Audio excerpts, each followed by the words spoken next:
중국의 전기차 흐름들을 보면 전년 대비 굉장히 높은 수준으로 상승을 하고 있습니다. 그래서 이제 주가를 잘 버티려면 전기차를 좀 많이 해야 됩니다. 그러면 주가는 버틸 거고요.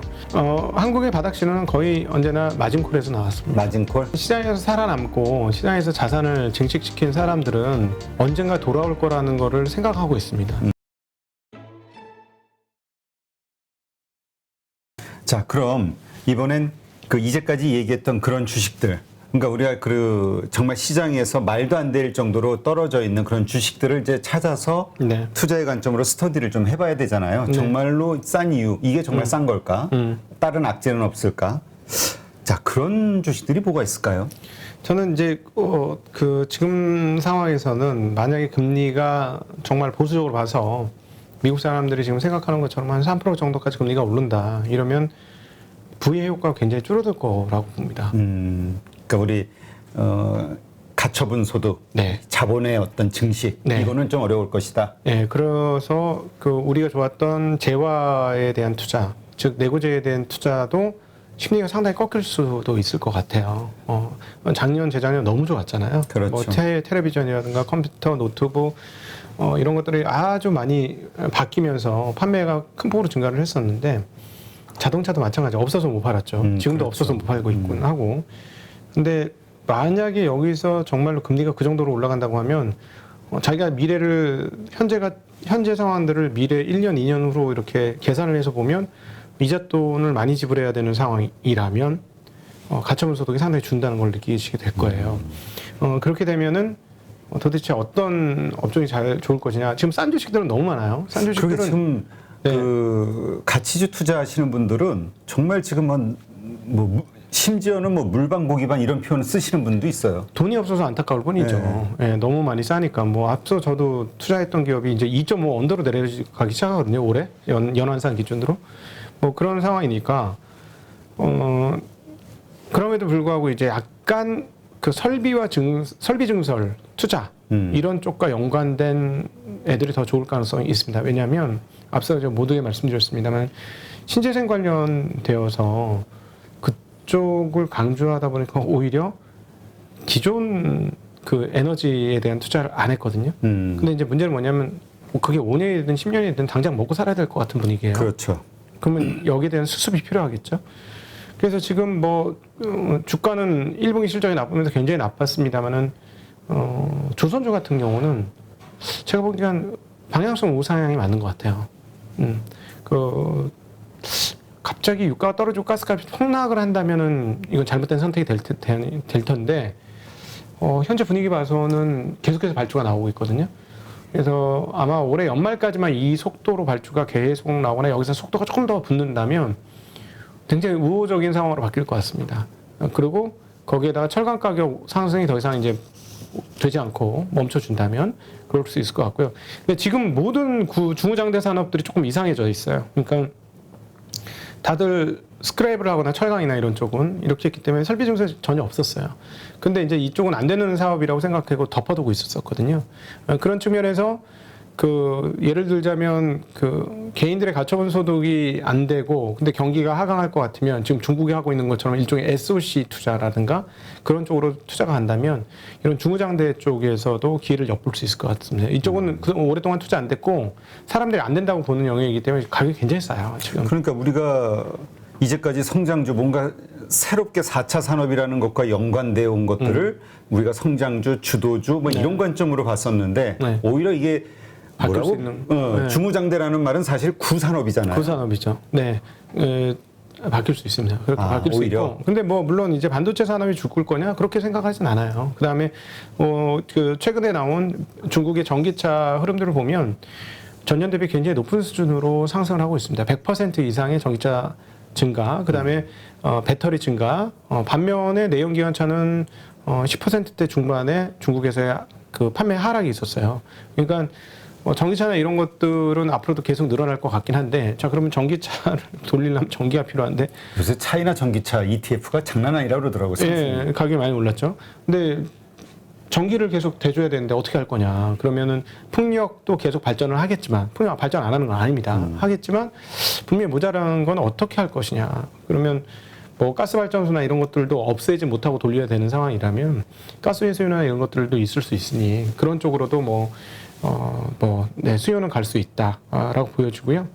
근데 내구재는 뭐 자동차 같은 거는 너무 싸고 잘하는데 약간 문제가 생기기 시작하는 게 제가 사실 딴 방송에 나와서 자동차 싸고 좋습니다 이렇게까지 얘기했어요. 근데 지금 그 사이에 무슨 일이 벌어졌냐면 N1 환율이 50원이 넘게 떨어졌습니다. 지금 950원이에요. 엔화가 정말 많이 싸졌네요. 네, 엄청나게 싸져서 여기 더 떨어질 것 같아요. 지금 25년대 최저치에 달러 대비 이렇게 하고 있는데 그 얘기는 근데 일본 제품의 수출 경쟁력이 확 올라간다는 얘기잖아요. 그래서 이제 자동차가 그렇지, 우리 뭐 도요타 막 떠오르니까. 네네, 자동차가 지금 못 만들어서 그렇지 만들기만 하면은 우리나라 가격과 거의 붙어 있지 않을까 이런 식이 되면 네. 그러니까 도요타하고 예를 들어 도요타에서 만든 차하고 현대에서 만든 차하고 가격이 같아요. 미국에서. 그럼 어떻게 될까? 렉서스 사겠죠. 아닌가? 그럴 수 있죠. 가격이 같다면 예를 들어 그치. 제네시스하고 넥서스하고 가격이 같다. 그러니까 우리 소비 심리도 한번 보면 우리한테 그냥 네. 뭐 이런 거 저런 거 제끼고 네. 제네시스 1,000만 원에 살래, 렉서스 1,000만 원에 살래 했을 때 어떤 우리 심리를 보면 네. 그럴 수도 있겠죠. 충분히 그렇죠. 그래서 그런 측면에서 자동차를 상당히 좋게 봤는데 그런 측면에서 조금 어려워질 수 있는데 그럼에도 불구하고 자동차는 지금 테슬라가 시총 1위고 비아디가 시총 3위가까지 올라왔습니다. 깜짝 놀랄 뉴스인데요. 중국 네, 중국 업체가 시장이 자동차 시가총액 상위권을 올랐어요. 놀라운 일인데 지금 자동차의 주가는 사실은 전기차를 얼마나 잘 만드냐에 달려 있어요. 그렇죠. 그래서 실질적으로 판매 데이터하고는 다르게 주간 다른 궤적을 갈 수 있고 현대기아차가 다른 업체들에 비해 전 세계에 있는 자동차 내연기관들에 비해서 전기차 잘하는 편이거든요. 조금만 더 잘해줬으면 좋겠습니다. 그럼 하긴 뭐 지금 유럽이나 이런 데서 보면 다 현대 기아차가 더 그 각광을 받고 상도 네. 받고 네. 그래도 다행인 건 일본 쪽 기업들의 그 전기차 부분이 좀 약한 것 같아서 아직 전환을 제대로 안 했죠. 네, 그나마 다행이네. 거기 자꾸 하이브리드를 자꾸 추구하는 것 같아요. 왜냐하면 그게 오래 갈 거라고 걔네들 기준으로는 그게 맞는 게요. 전기 생산할 수 있는 게 또 다른 에너지를 소모하는 것이기 때문에 아무리 생각해도 전기를 폭발적으로 증가시키는 게 말이 안 되고 전기를 먹지 않으면서 전기를 발생시키면서 그걸 그 마일리지를 늘려줄 수 있는 최고의 방법이라고 생각했던 게 하이브리드고 그래서 거기에 세계 최강의 기술을 세워놓은 거잖아요. 근데 이렇게 급하게 전기로 바뀔 줄 몰랐죠. 그러니까 이렇게 테슬라가 잘할지 몰랐고 테슬라가 이렇게 센세이션을 일으킬 줄 몰랐고 시대가 확 뒤집어진 거예요. 그런 측면에서 테슬라가 역할을 굉장히 크게 한 거다라고 봐야 될 것 같습니다. 그리고 또 그런 것도 있을 것 같아요. 일본 같은 경우는 워낙 평생 직장 개념, 그러니까 변화가 되게 어렵잖아요, 조직. 네. 그러니까 기존의 구 자동차들이 이제까지 나온 리포트나 이런 거 보면은 현대차도 그 의심을 받았던 게 구 자동차 산업이 전기차로 체제 변화를 확 하는 게 너무나 힘들고 돈이 어마어마하게 든다. 네. 그런데 과연 그런 변화를 과감하게 할 수 있냐, 일본 기업들이. 여기에 대한 의심도 좀 있을 것 같아요. 그렇죠. 그러니까 자신이 없는 것 같아. 그럼요. 아예 변화를 그렇게 좋아하는 나라가 아니지 않습니까? 그렇죠. 예, 그렇게 변화 좋아하지 않습니다. 우리하고는 틀립니다. 가업을 잇는 나라지 않습니까? 우리 현대기아 입장에서는 그나마 그게 다행인 것 같아요. 그럼요. 그거 다행이고 그래서 이제 주가를 잘 버티려면 전기차를 좀 많이 해야 됩니다. 그러면 주가는 버틸 거고요. 내연기관 판매가 좀 원하는 만큼 안 되고 일본한테 좀 뺏긴다고 할지라도 전기차 판매가 는다면 주가는 버틸 겁니다. 네네. 사실 뭐 자동차도 우리가 구산업으로 볼 수 있죠. 거기에 이제 전기차라는 이제 새로운 그 사업 분야가 생긴 거니까 아까 얘기하셨던 지금 이제 괜찮게 우리가 좀 봐야 될 만한 싼 주식들, 가치주들 여기가 주무장대라면 이제 보통 우리 자동차도가 포함되고 아까 말씀하신 조선주도 자동차는 근데 내구재예요. 자동차는 내구재로 내구재이기 때문에 만약에 여기서 구애 효과가 떨어지면 사람들의 매수가 좀 줄어들 수 있어요. 근데 자동차는 두 가지를 나눠서 보셔야 돼요. 내구재라서 조금 문제가 있을 수 있지만 전기차를 잘하면 트렌드 변화는 확실하니까 이거는 그러면 전기차를 잘하면 전기차의 밸류에이션을 부여받기 때문에 주가는 상대적으로 비아디가 지금 시가총액 상위 종목으로 등극했듯이 그렇게 주식 가격은 버틸 수 있어요. 근데 중후장대라고 하면 뭐 철강, 조선, 화학 이런 정도가 되겠는데 이제 그런 측면에서 보면은 한국은 앞으로 세계 경기가 침체로 빠져들지 않는 게 굉장히 중요합니다. 왜냐하면 한국에서 완성품이라고 하는 것들은 뭐가 있냐면 핸드폰하고 자동차예요. 다른 완성품은 별로 없습니다. 눈에 띄는 것, GDP에 영향을 미칠 수 있는 그런 게 없기 때문에 세계 경기가 안 좋아지면 중간재 수출이 좀 줄어들 수 있죠. 그래서 세계 경기가 꺾이지는 않는 한에서 가야 되는 게 맞을 것 같고, 근데 일단 어떤 분은 이 얘기에 대해서 되게 안이하다라고 표현을 하는데, 무슨 말이냐면 세계 경기가 침체로 갈 것이냐. 지금까지의 데이터로는 침체 갈 확률은 굉장히 적은 게 맞습니다. 근데 이제 이게 이제 완전히 답은 또 아닌 게, 우리가 투자를 할 때 투자를 읽는 것은 뭐냐면 지금의 데이터를 읽는 건 아니거든요. 그죠. 보통 우리 미래 네. 앞에 미래를 보잖아요. 미래 데이터를 읽어야 돼요. 근데 지금으로 봐서는 갑자기 은행이 신용 위험이 있을까 생각하기 좀 상당히 어려워요.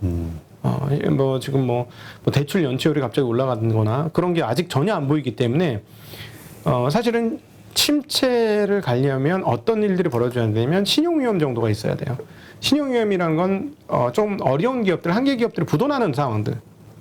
이걸 이제 신용 위험이라고 하는데, 지금 금리 상황에서는 신용 위험이 지금까지 있을 수가 없었고, 이제 앞으로 금리가 올라가니까 이제부터 생길 것이냐고 하는데, 그건 가봐야 알죠. 가봐야 하는데, 그럼 위기가 당장 나느냐 안 나느냐는 어디서 확인하냐면 은행들의 재무 상태가 이상해지기 시작할 때가 문제거든요. 근데 은행들은 지금 너무 문제가 없어요. 그러니까 지금 상태로는 문제가 있을 수 있다고 보기에는 너무 앞서간 예측이 되는 거예요. 그러니까 우리가 맨날 하는 얘기가 가계부채 문제 얘기하면서 뭔가 금융권 위기 이런 것들 얘기하는데 아직 지표로는 없다 이거죠. 미국 특별히 미국 그 부분에서 한국은 잘 모르겠습니다. 한국이 그렇게 중요한 나라인지 잘 모르겠고. 미국은, 중심으로. 예, 미국으로 봤을 때는 은행의 문제라든가 신용 스프레드 문제라든가 이런 것들이 지금 전혀 발생하고 있지 않아요.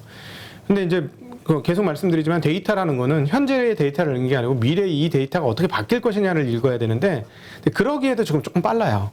빨라서 그렇다면 지금 뭐 신용 위기가 오거나 그래도 경기 침체가 온다라고 얘기하기 어려워서, 경기 침체가 오니까 한국 주식이 안 돼라고 얘기하기에는 그건 진짜 너무 막지드는 거죠. 모르는 상황을 그렇게 될 거라고 예언하는 건데, 그렇게는 말하기, 현재 데이터 상으로는 그렇게 말하기는 좀 어렵다. 네.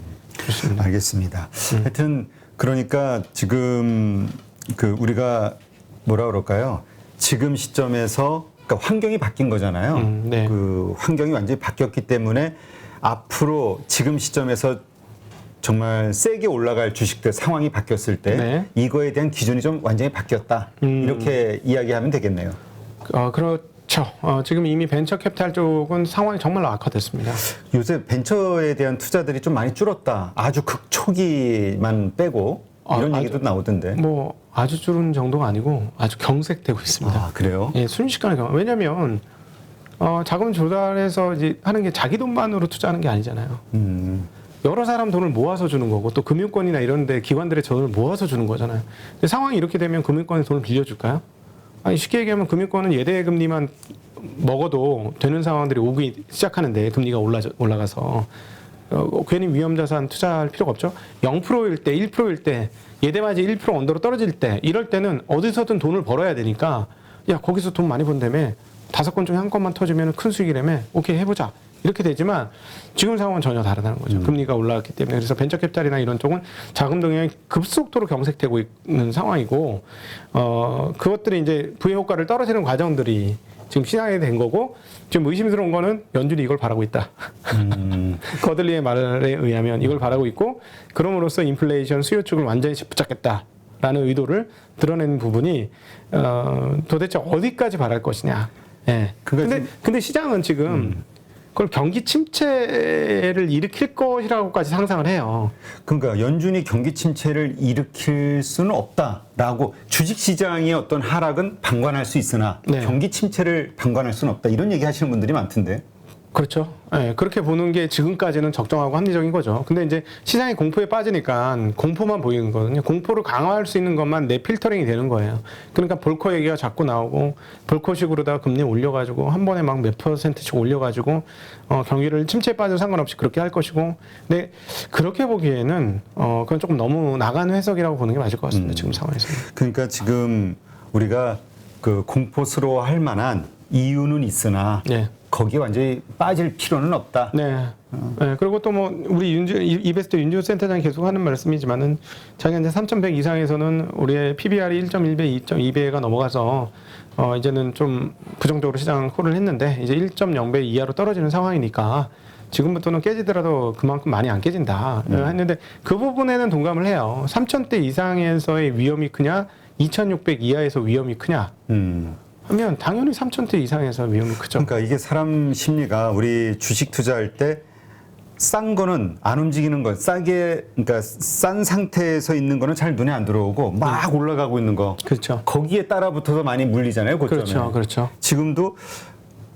자꾸 그러니까 예전에 막 3,000, 3,100 올라갈 때는 막 따라가서 사는데 막 오히려 빠질 때는 더 빠질까봐 못 사는 상황. 그렇죠. 이게 이제 우리 심리인데 네. 이게 맞을 수도 있겠으나 지금 여러 가지 데이터나 뭐 이런 것을 봤을 때 이게 바닥을 알리는 신호이다. 이렇게 이해를 하면 되나요?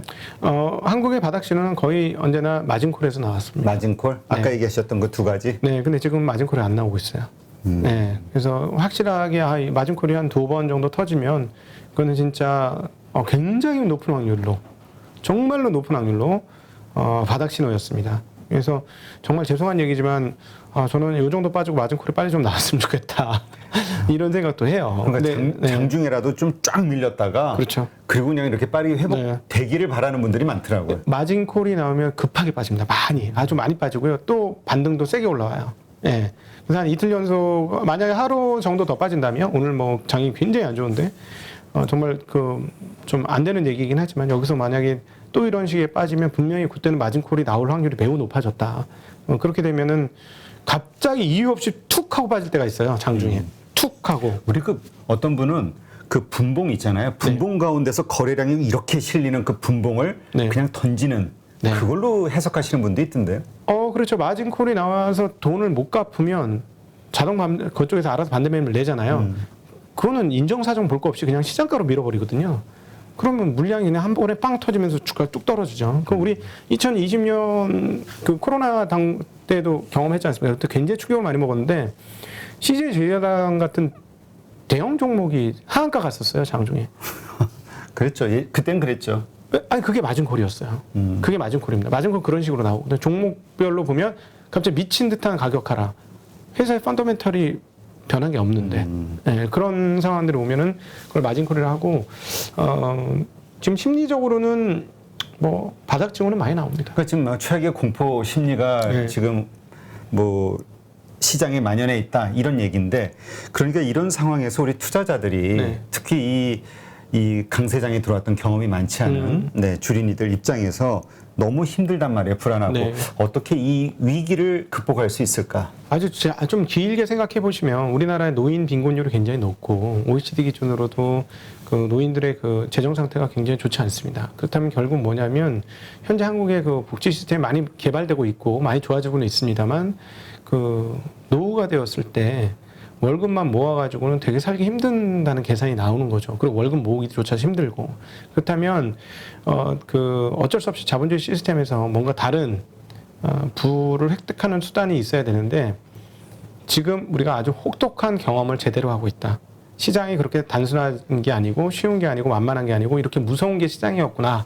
라는 걸 경험하고 있다. 라는 걸 먼저, 좀 마음에 새겨셨으면 좋겠고요. 그러나 아주 길게 본다면 시장은 언제든지 회복을 한다. 평균 복원하면서 회복을 하고 그 다음에 기업들이 잡아올 때는 또 오르기도 한다. 그리고 또 빠지기도 하고 오르기도 하는 게 시장이다. 라는 걸 꼭 기억을 해주셨으면 좋겠고 작년도에 미국 시장 같은 경우는 진짜 역사상 최고로 가파르게 시장이 올랐거든요. 그래서 좀 이랬어요. 가격이 너무 비싼데 그때 막 이랬잖아요. 아직도 국장에? 이러면서 근데 그런 시그널들, 뭐 PDR 이야기 나오고 이럴 때가 그리고 신조어들이 많이 생겼을 때 이럴 때가 항상 조금 주식시장은 고점이었다라는 건 다시 한번 학습하고요. 워낙 유례 없이 돈을 많이 풀었기 때문에 변동성이 어디까지 나갈지는 그건 정확히 예측은 불가능합니다. 과거보다 유례 없는 돈을 많이 풀어서 유례 없는 상승장을 이끌어왔기 때문에 그리고 돈을 어디까지 이렇게 감축을 시킬 건지가 가시화될 때까지는 시장의 변동성은 살아있어요. 그럼에도 불구하고 평균 복원이라는 측면에서 보면 한 2019년도 나스닥 기준으로 2019년 가격 정도까지 빠지면 연준 입장에서는 부의 효과는 충분하게 감소시켰다라고 생각할 수 있지 않을까? 조금밖에 안 남았습니다. 예, 이제 거의 정점을 향해 가고 있다. 2019년도 평균가 정도 생각을 하신다면, 예. 물론 그 전에도 가격이 많이 오르긴 했죠. 근데 이제 어느 순간이 되면 저는 이제 요즘에 이제 미국 시장이 도대체 어디서 멈출 것이냐 할 때 적정 PER을 지금 산정하고 있다. 옛날에는 금리가 0% 막 이래 버리니까 PER 배수 30배, 40배, 50배도 비싸게 안 여겨지는 거예요. 근데 이제 요번에 이제 경험을 해보시면 아시겠지만 금리가 올라가면 이 적정 PER에 대한 생각이 사람들이 달라질 겁니다. 달라져서 도대체 얼마를 적정 PER로 할 것이냐. 근데 평균치 정도 수준까지 지금 떨어졌거든요. 근데 평균치 왔으니까 다 떨어졌다라고는 말을 못 하는 거예요. 왜냐하면 평균이라고 하면 위도 있지만 아래도 있는 거거든요. 근데 언젠가 다시 평균 복원을 할 거라고 봅니다. 지금 평균 복원을 했으니까 끝이냐, 아니면 밑으로 떨어졌다 평균 복원을 할 것이냐, 이게 좀 남아 있어요. 근데 미국 시장 같은 경우는 조금 불안한 부분이 있습니다. 네네. 왜냐면 또 아직도 밸류에이션이 우리보다 되게 높아요. 쭉 올라왔으니까. 네네네. 네. 예. 지금 ECB에서도 긴축한다, 금리 인상한다 네. 발표했잖아요. 이게 뭐 10몇 년 만이라고 제가 들은 것 같은데. 네, 오랜만입니다. 11년인가 만입니다. 네. 그러니까 결국 지금 러시아 상황 때문에 지금 유럽의 어떤 그 에너지 문제부터 시작해서 경제 상황도 어려운 데다가 그 상황에서도 금리까지 오르니까 더 어려운 상황, 네. 거기다 긴축 들어가고 네. 이게 더 시장을 어렵게 하지 않겠냐. 그러니까 플러스 우리 연준만 보고 있는데 네. 이 의견에 대해서는 어떻게 생각하세요? 긍정적으로 해석하면 이런 부분이 있어요. 지금 미국 ECB가 왜 긴축을 미국보다 늦게 하느냐. 지금 걔네들도 미국만큼 역사적인 인플레이션이 나는데 미국하고 좀 다른 게 약한 고리들이 있습니다. 그리스, 포르투갈 이런 나라들. 여기서 금리를 세게 올리고 긴축을 세게 하면은 그쪽 나라들이 또 와장창 깨질 수가 있죠. 예전에 그 피그스. 네, 맞습니다.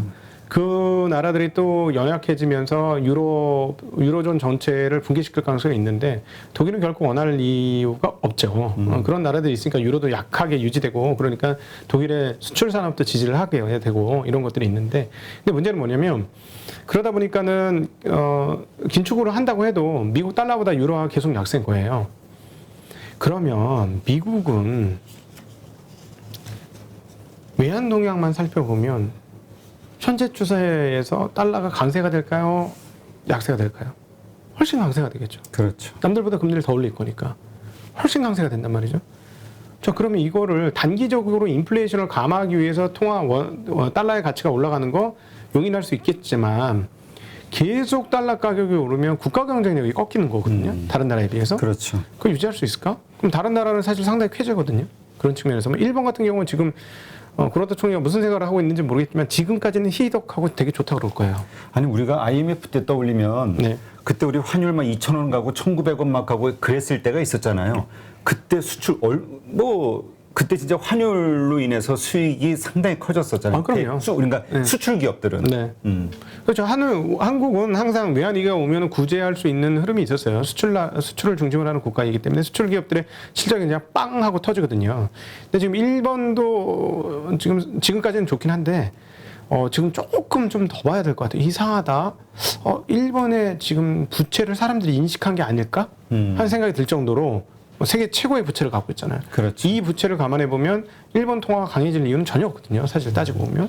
근데 그 부분은 조금 남아 있으나 어쨌든 미국과 다른 나라의 통화의 상황들을 보면은 이렇게 미국 통화가 간세가 되면 왜 너희들 환율 조작해? 미국이 우리한테 그럴지라도 우린 조작한 게 없어. 너희들이 너무 달려간 거야. 이렇게 얘기할 수밖에 없는 상황이잖아요. 그럼 이게 장기간으로 계속된다면 여기서 금리를 더 올리게 된다면 미국의 국제 경쟁력이 과연 어떻게 될까를 따져보면 그런 측면에서 미국이 금리를 올리다가 어느 정도 수준이 되면 숨고르기를 해야 되는 상황에 봉착할 수밖에 없을 겁니다. 예. 알겠습니다. 그 순간까지 아마 우리 주식 시장은 큰 변동성 그리고 우리 투자자들은 아마 잠 못 자는 불안한 어떤 나날들이 더 이어질 수 있다. 네. 근데 이번 주에 이제 6월달 50bp 금리 인상이 유력하지 않습니까? 그렇죠. 근데 이제 지금 이 수치 때문에 8.6% 나온 것 때문에 뭐 자이언트 스텝 75bp 하는 거 아니냐 걱정이잖아요. 지금 그것 때문에 급락한 거고. 파월이 무슨 얘기해 줄지 모르잖아요. 그렇죠. 파월이 우리 심하게 되는 건 잘 알고 있고 그래서 우리는 지금 다음 달까지 근데 재미난 게 연준은 말을 한 번도 바꾼 적이 없어요. 최근에. 저 연초에 바꾼 다음에 트레지토리를 포기하고 바뀐 다음부터는 거의 비슷해요. 굉장히 강경한 매파적인 흐름이었어요. 5, 6, 7월 연속으로 50bp 올릴 거는 좀 됐어요. 이게 결정된 시간은. 근데 시장이 자꾸 긴가 아닌가 하다가 오르락내리락 했다가 이번에 아니다 하니까 아주 깜놀해서 이렇게 된 거거든요. 근데 연준 입장에서 만약에 석 달 연속 50bp 우리는 그냥 원래 예상했던 대로 이 정도는 해야 된다고 생각하고 그 다음엔 상황을 좀 보겠다. 우리가 보기에는 여기서 인플레이션이 더 과열된다라고 단정할 수 없다. 라고 한마디 해준다면 어떻게 될까요? 시장은 또 확 달라지죠. 확 달라지겠죠. 미국 그러니까 시장은. 참 투자 심리가 취약하다고 볼 수도 있고 시장의 질이 안 좋다. 네. 뭐 이렇게 보시는 분도 있는데 네, 하여튼 지금 투자하시는 분들 불안하시는 분들은 우리 지점장님이 말씀하신 이러한 내용들 거시적인 여러 그 지표와 그걸 어떻게 해석하느냐 네. 이거에 따라서 내가 포지션을 어떻게 가져갈 것이냐 한번 정리해 볼 필요가 있겠네요. 네. 근데 그 존니 대표님이 이런 말씀을 자주 하셨는데 그 이것을 리스크로 보는 사람들에게는 위기인 거고 그냥 이런 것을 그냥 하나의 변동성이라는 건 다시 내려갈 수도 있지만 다시 복구가 되는 거니까 네. 이렇게 생각하는 분들에게는 더할 나위 없는 저가 매수의 기회일 수도 있는 거고. 네. 제가 들을 수 있는 말은 시장에서 살아남고 시장에서 자산을 증식시킨 사람들은 언젠가 돌아올 거라는 거를 생각하고 있습니다. 그래서 지금 기업들이 투자할 기업들이 좋은 기업들이 많다면 좀 어려울 수 있겠지만 투자한다는 생각을 갖는 거죠. 예, 그러니까 잘하는 투자자들이 위험을 하나도 갖지 않고 투자하는 건 아니에요. 그렇죠. 위험을 감내하면서 투자를 하는 경우가 있고요. 물론 이제 조금 더 조심스러운 사람들은 이럴 때는 변동성이 크니까 일단 트레이딩을 하고 자리 잡히면 그때 몽땅 포지션 잡겠어. 이런 사람도 있습니다. 그러나 투자를 잘하는 사람이 일치한 그 단기적으로 손실을 안 내는 사람은 아니에요. 제가 보니까. 그냥 이거 가격이 싼데, 내가 산 것보다 더 싸졌어. 더 싸졌어. 더 사. 이렇게 하면서, 그러나 얘는 원래 다시 복원을 할 거야. 이걸 경험으로 알고 있는 사람들이죠. 이걸 경험으로 알고 있는 사람들은 결국은 여기서 투자 성과를 좋게 가지고 가고, 누적적으로 자산을 여기서 증식시킵니다. 그래서 그런 측면에서 투자가 쉬운 건 아니죠. 예, 이런 심리들을 극복하고 이겨내고 뚫고 나가야 되는 거니까. 네. 예, 알겠습니다. 아마 많은 분들이 그 지금의 내 자신의 어떤 그 환경을 돌아보시는 점검하시는 그 아주 주요한 그 팁들이 중간중간 많이 나오지 않았나 생각이 듭니다. 마지막으로 정리 차원에서 아까 지금 보고 계시는 긍정적인 뷰로 주무장대 산업. 네. 그러니까 우리 뭐 조선이 됐든 철강이 됐든 화학이 됐든 이런 쪽이잖아요. 네. 이 가운데에서 증설하는 이슈를 가진 기업들을 일차적으로 보신다. 이렇게 네. 이해하면 되겠죠? 네네, 그렇습니다. 예, 네. 알겠습니다. 오늘 좋은 인사이트 고맙습니다. 네, 고맙습니다. 누구나 1시간 안에 200개 종목에서 좋은 종목을 고를 수 있는 그런 능력을 배양할 수 있도록 제가 도와드리려고 그렇게 하고 있습니다.